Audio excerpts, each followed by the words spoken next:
नमस्कार दोस्तों। Indian panel code, भारतीय दंड संहिता, दंड प्रक्रिया संहिता, CrPC, civil procedure code, civil प्रक्रिया संहिता, इन सभी कोड के बारे में आपने सुना होगा। बहुत से एक्ट के बारे में सुना होगा। लेकिन क्या आप जानते हैं कि कुछ एक्ट ऐसे हैं जिसे सामान्य नहीं स्पेशल एक्ट कहते हैं। तो फ्रेंड्स, क्या होते हैं special act, specially criminal law में, दांडिक विधि में? इनका प्रभाव क्या होता है?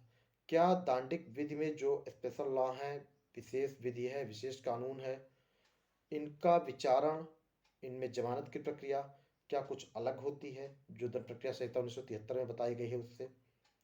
इनकी डिफिनीशन क्या होती है?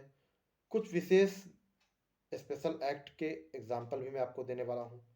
तो इन सभी जानकारियों के लिए वीडियो पर अंत तक बने रहें, तभी दी गई जानकारी आपको समझ में आएगी। और इस वीडियो को जरूर देखिए, क्योंकि ये जानकारियाँ महत्वपूर्ण होती हैं। सामान्य रूप में आपको पता नहीं होता है कि स्पेशल एक्ट में और जो सामान्य एक्ट है इसमें डिफरेंट क्या होता है, या सामान्य कोड है इसमें डिफरेंस क्या होता है।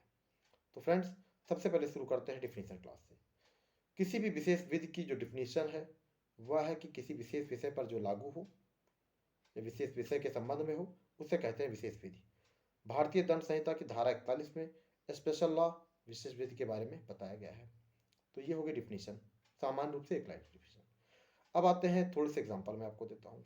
एग्जाम्पल में महत्वपूर्ण जो हैं स्पेशल एक्ट या स्पेशल लॉ कह लीजिए, वो हैं SC/ST act, POCSO act, juvenile justice act. अब थर्ड नंबर और बहुत महत्वपूर्ण, कि क्या इनकी विचारण की प्रक्रिया, जमानत की प्रक्रिया, सामान्य जो प्रक्रिया अपनाई जाती है उससे कुछ अलग होती है? इनके विचारण न्यायालय क्या अलग होते हैं? तो फ्रेंड्स, दंड प्रक्रिया संहिता 1973 में जो प्रोविजंस हैं वो सामान्य विधि पर लागू होते हैं।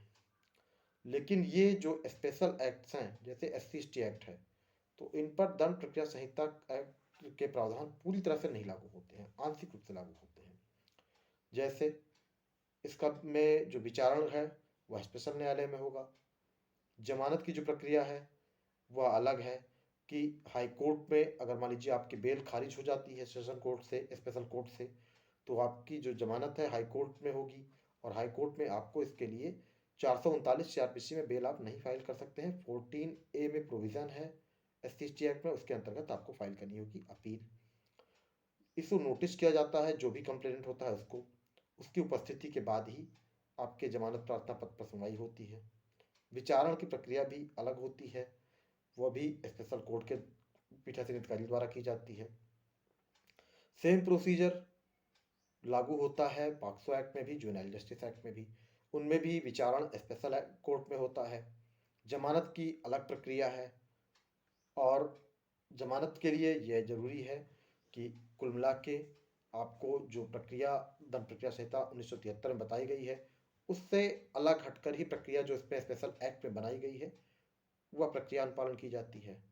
तो फ्रेंड्स, सामान्य रूप से मैं आपको समझा देता हूँ फिर से एक बार, कि स्पेशल एक्ट के जो प्रावधान होते हैं वह विशेष रूप से प्रावधान किए गए होते हैं, और CRPC उस पर आंशिक रूप से ही लागू होती है। यानी कि जो मूल प्रोविजंस उस एक्ट में व्यवस्था जो की गई है वह प्रमुख हो जाएंगे, और CRPC के प्रावधान जो हैं वो सेकेंडरी हो जाएंगे। ये प्रावधान मूल रूप से स्पेशल एक्ट का लागू होगा। तो जैसे कि मैंने बताया कि SC/ST एक्ट में जमानत के लिए भी प्रावधान अलग है, विचारण का प्रावधान अलग है, कोई भी ऑर्डर उसका होता है तो उसको चैलेंज करने का प्रावधान अलग है, आप उसकी अपील ही फाइल कर सकते हैं। और इसके अलावा जो जुवेनाइल जस्टिस एक्ट है इसमें भी बेल का प्रोसीजर अलग है, कि आप सेक्शन 12 में बेल फाइल करेंगे, जो भी जुवेनाइल जस्टिस कमेटी होगी उसके समक्ष, वहाँ से रिजेक्ट होती है, तो इसके बाद आप 101 में अपील फाइल करेंगे जुवेनाइल जस्टिस एक्ट के, वहाँ से भी रिजेक्ट होती है, तो 102 में प्रोविज़न है कि आप फिर क्रिमिनल डिवीज़न फाइल करेंगे हाई कोर्ट में, उस आदेश की जो अपील हुई थी उस अपील के आदेश की रिवीजन फाइल होगी। और पॉक्सो कोर्ट में भी यही है, कि पॉक्सो एक्ट में भी यही मैटर है कि ऑलरेडी इसके प्रावधान भी अलग हैं। पॉक्सो एक्ट भी स्पेशल कोर्ट है। कोई भी अगर आप FIR दर्ज करवाने जाते हैं मान लीजिए, तो उस सिचुएशन में आपको मजिस्ट्रेट कोर्ट में एप्लीकेशन नहीं देना होता है, पॉक्सो के मैटर में स्पेशल कोर्ट में एप्लीकेशन देनी होती है। SC/ST एक्ट के मैटर में भी स्पेशल कोर्ट में ही आपको 156 CRPC 190 CRPC का प्रार्थना पत्र देना होता है। तो ये सारे प्रोविजंस हैं जो स्पेशल एक्ट को, स्पेशल लॉ को सामान्य विधि से थोड़ा सा अलग बना देते हैं, और इसमें एक अलग प्रक्रिया का अनुपालन होता है। जमानत से लेके विचारणा तक का। तो फ्रेंड्स, एक महत्वपूर्ण जानकारी थी जो मैंने आपसे शेयर की। वीडियो पसंद आए, कंटेंट अच्छा लगे तो कंटेंट को लाइक करके के आगे इस वीडियो पर या चैनल पर बने रहना चाहते हैं तो आप चैनल को सब्सक्राइब करके नोटिफिकेशन बेल को प्रेस करके रखें ताकि समय से आपको वीडियो का नोटिफिकेशन मिलता रहे। Thank you.